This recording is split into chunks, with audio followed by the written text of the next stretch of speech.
Funding for this program is provided by Annenberg CPB to advance excellent teaching. In the 1st century BC, the Roman Republic was plunged into civil war.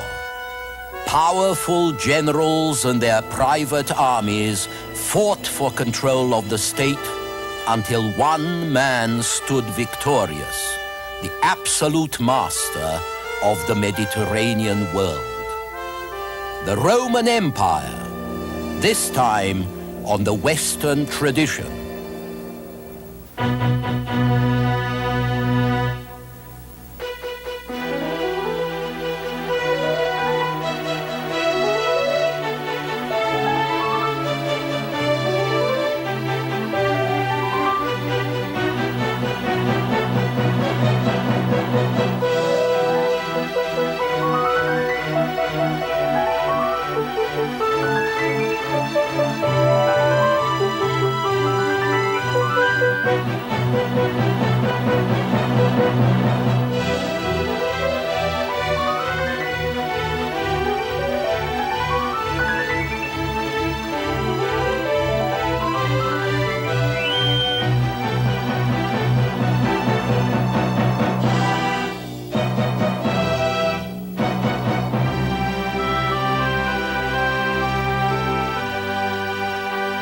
And now UCLA professor Eugen Weber's continuing journey through the history of Western civilization.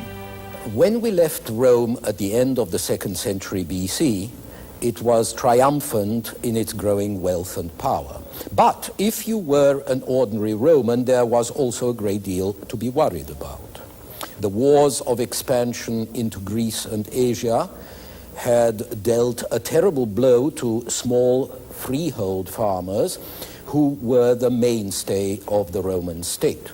Those who went off to war returned to find their farms gone to pot, and they were the lucky ones. A lot of men never returned at all. Once back home, the survivors had trouble re-establishing their holdings. Cheap grain was now pouring in from the provinces, the same provinces, ironically, that the farmer soldiers had helped to conquer. With so much grain now available on the market, prices plummeted. Much of the farmer's land was better suited to other uses anyway, raising cattle or growing grapes or olives. And all of these could be worked cheaper on much larger spreads by slaves provided in great numbers and who furnished hard labor in return for bare subsistence. The family farmer could not compete. The rich who found the capital to buy up the small farms got richer, while the farmers got poorer, and a lot of them sold out to large landowners. They moved into the city to swell the number of proletarians, to live on the bounty of the state, and to be manipulated by the politicians. Cicero, the statesman and philosopher, was advised by his brother to flatter endlessly. This is wrong and shameful in ordinary life, but necessary in running for office.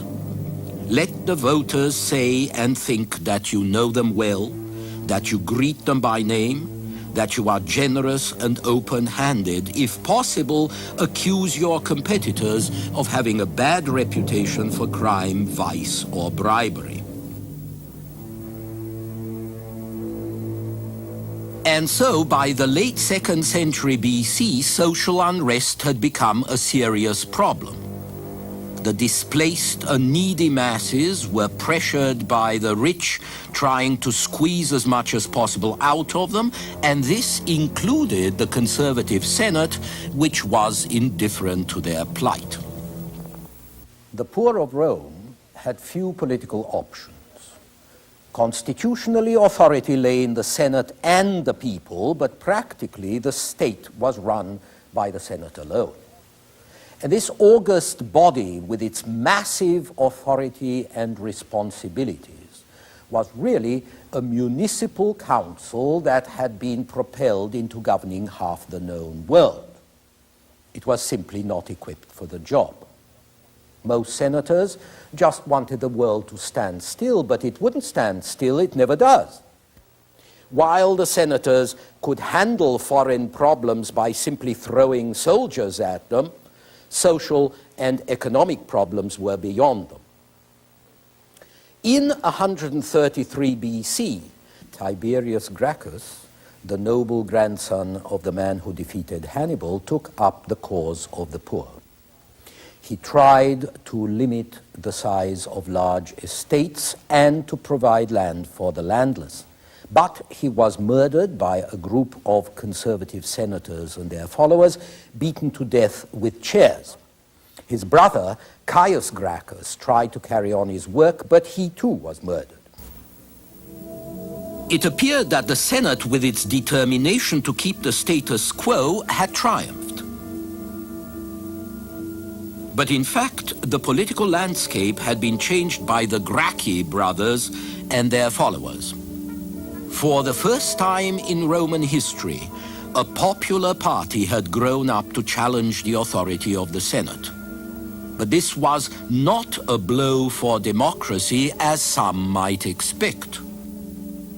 On the contrary, the situation was made to order for men like Julius Caesar, who knew how to use and manipulate class hatred and social unrest for their own careers.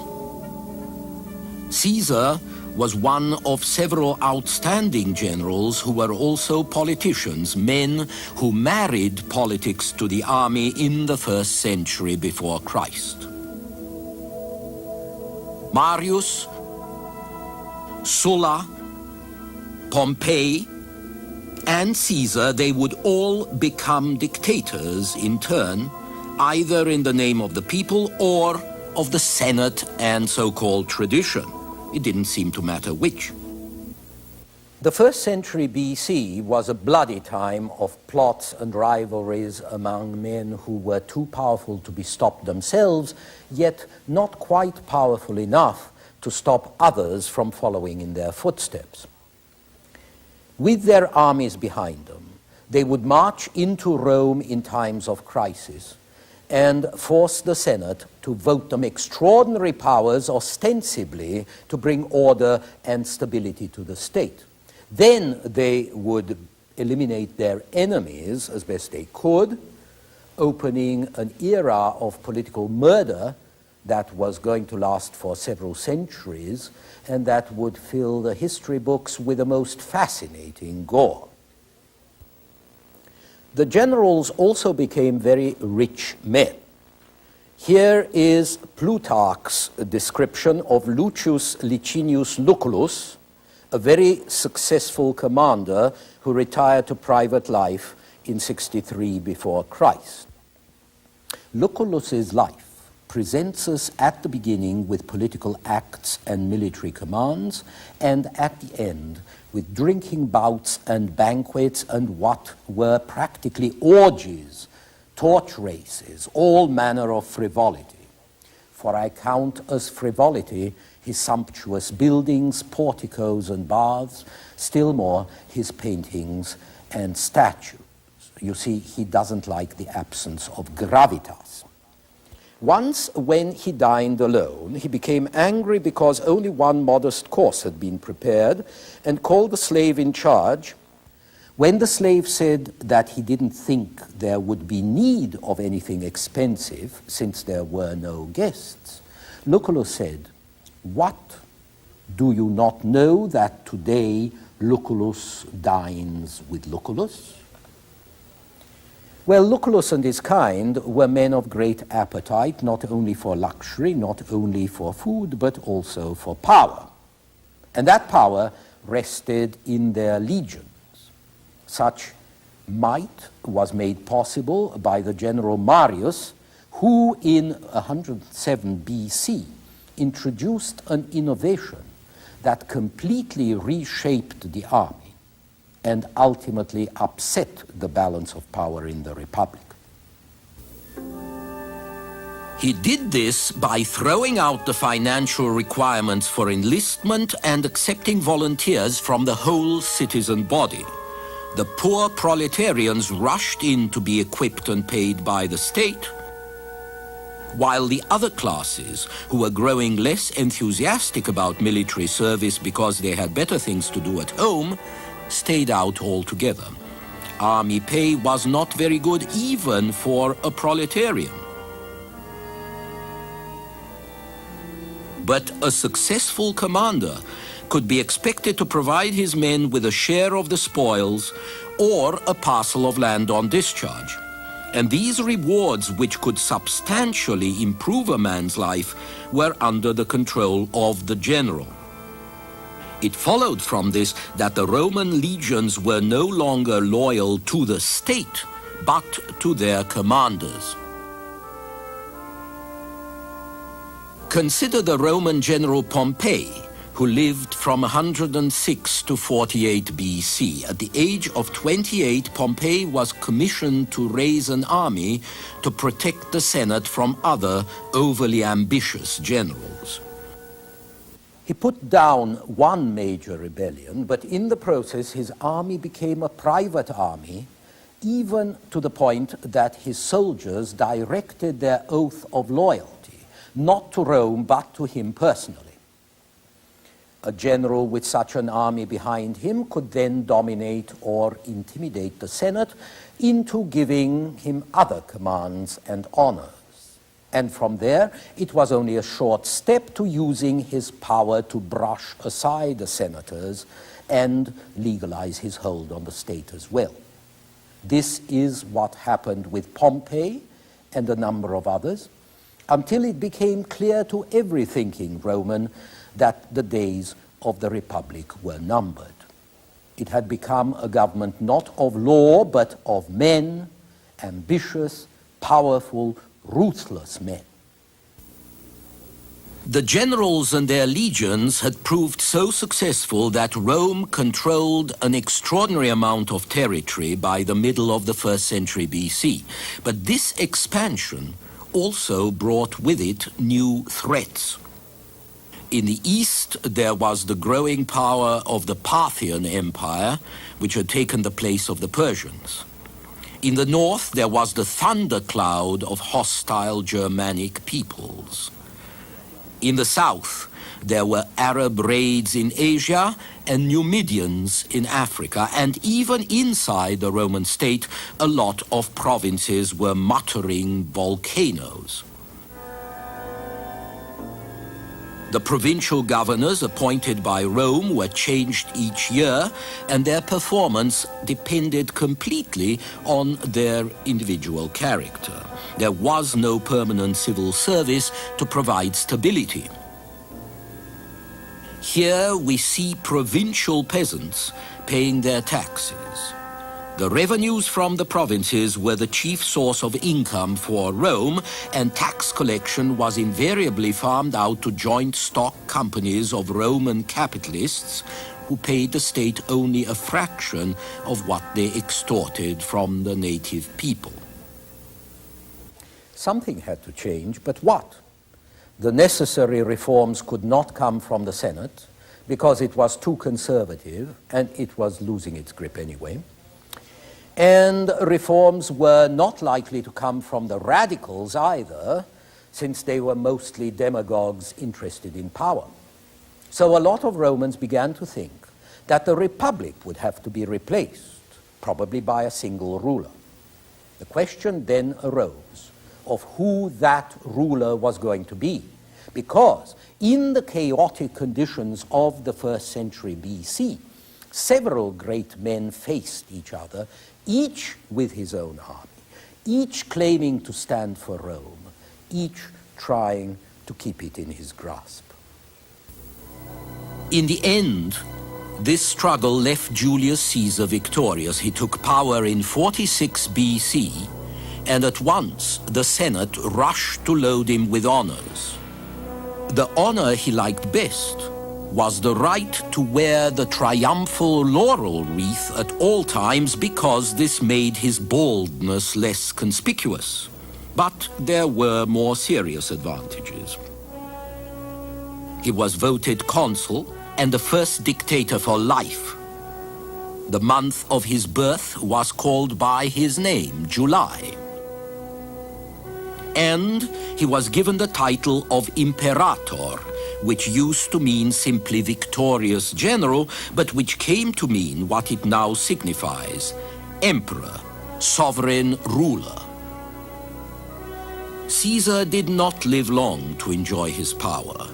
After only 2 years of dictatorship, he was murdered in the Senate in 44 BC by men who were not willing to see the Republic die so easily. But the Republic was doomed in spite of the senators' efforts.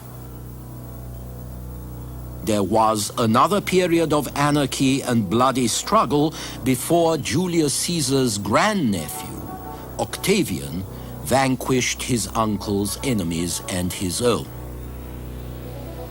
In 31 before Christ, at the Battle of Actium, he defeated his last serious rival, Mark Antony, who had allied himself with the last Ptolemy queen of Egypt, Cleopatra. And so, Octavian was now the absolute master of the empire. He inherited all of Caesar's powers, and he increased them further. Within 4 years of Actium, the Senate conferred upon him a combination of military and religious titles, Emperor Augustus, and so he too got a month of his own. The greatest monument to the long reign of Augustus was going to be the Pax Romana, the longest period of peace and stability the Mediterranean world has ever known. Augustus's two main props were the imperial bureaucracy and the imperial army of defense, which were both under his authority. Although ostensibly he ruled with the Senate, he saw to it that the Senate was colonized by his men and that the imperial civil service, which was nominally under Senate scrutiny, was filled with his choices too. In fact, he dominated everything. These civil servants would prove indispensable to the sprawling empire, and the growing number of administrators reflected a new degree of social mobility and opportunity, because these people were being recruited from the general body of citizens, not just the patricians. Sometimes they might even be ex-slaves or freedmen. At the same time, Augustus tried to reawaken Rome's citizens to their civic duties in order to keep them loyal to the state. He tried very hard to revive the old Roman virtues, using Roman history and legends very much as American history was once used to discourage small children from telling lies or to encourage adults to patriotism and enterprise. All this, however, depended on the army, or rather on the fundamental stability and security that only the army could provide. Under Augustus, and for some time thereafter, every army commander depended directly on the emperor, not on the Senate or the people. He was no longer an entrepreneur recruiting soldiers and gambling on his own abilities. He was an employee of the state who could be transferred from one army to another, just as generals are today. Except for the household troops of the emperor, the Praetorian Guard, shown here, the great bulk of the army was based along the frontiers, strung out in small garrisons and fortified camps along thousands of miles of imperial boundaries. Meanwhile, the old aggressiveness was disappearing, partly because everyone was heartily sick of fighting, and partly because, in the long run, war has to pay. And there were few enemies with wealth worth conquering around the border, and those who did border Rome were very tough indeed. From now on, the biggest threat would be the poor and hungry barbarians trying to get inside rich Roman territory. And so the army became a defensive force, increasingly expert in building border fortifications like this one on the Danube. It was not very interested in expansion anymore because expansion would only cost money and strain the administration without bringing any tangible benefits. There was little treasure in the lands of the barbarians, only trouble. But the imperial army was more than just a thin wall strung out around the empire. Its permanent camps became centers of urban development, centers of Roman civilization. Many of the great cities of Europe were born as army camps, from Vienna and Budapest to York, from Lisbon and Bordeaux to Cologne. The centuries of security that the Roman army ensured, and the roads it built, and the settlements it created, allowed Greco-Roman culture to take root so deeply that even when the barbarian invaders eventually broke through, they were not able to dispel it. A lot of our culture today is owed in no small part to those legions. Each army outpost bore the signs of Roman life, from its temples and public buildings to its theaters and baths. We talked earlier about the impact of Greek philosophy and learning. Now, in the West, with a mark of Rome everywhere, education in Latin became an important vehicle for social mobility, especially for civil servants. And it was also a vehicle for socialization to teach the conservative values of the Roman ruling class. In architecture, the Romans developed the dome and large-scale vaulting and the whole concept of vast, impressive interior space that had not much interested the Greeks. These were spectacular architectural advances. Still, to a layman like myself, the main contribution of the Romans was to take Greek designs and make them larger and grander. Roman architecture also made vast advances in engineering.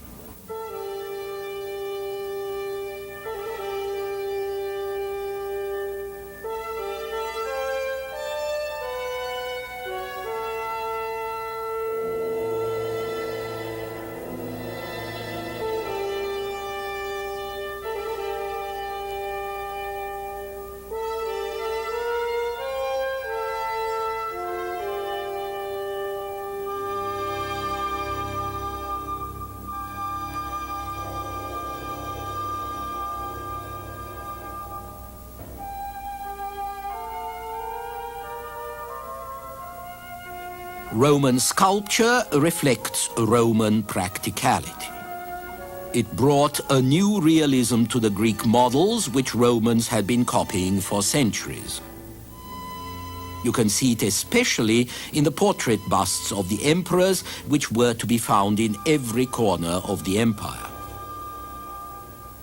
Augustus and his Pax Romana preserved the Roman or Greco-Roman tradition. Without him, Rome would have lost her conquests one by one and seen them relapse into barbarism or degenerate into petty tyrannies. The barbarians of the East and the North would have invaded Roman territories centuries before they did.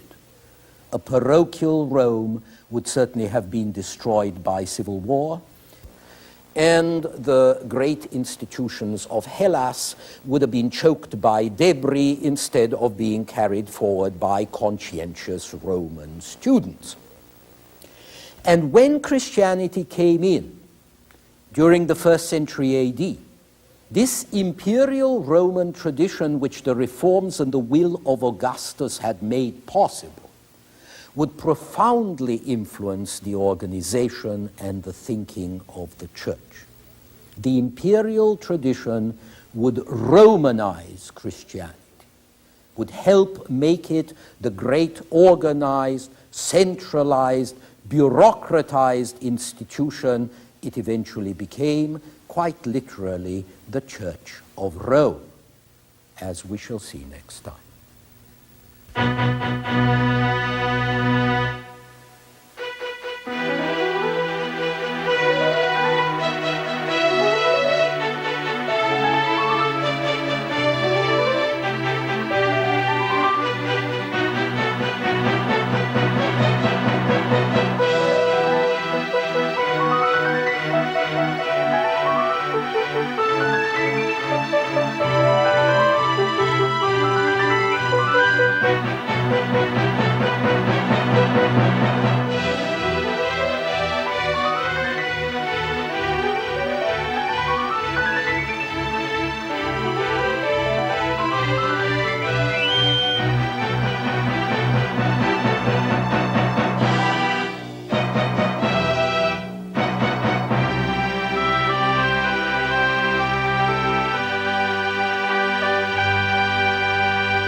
Funding for this program is provided by Annenberg CPB to advance excellent teaching. For information about this and other Annenberg CPB programs, call 1-800-LEARNER and visit us at www.learner.org.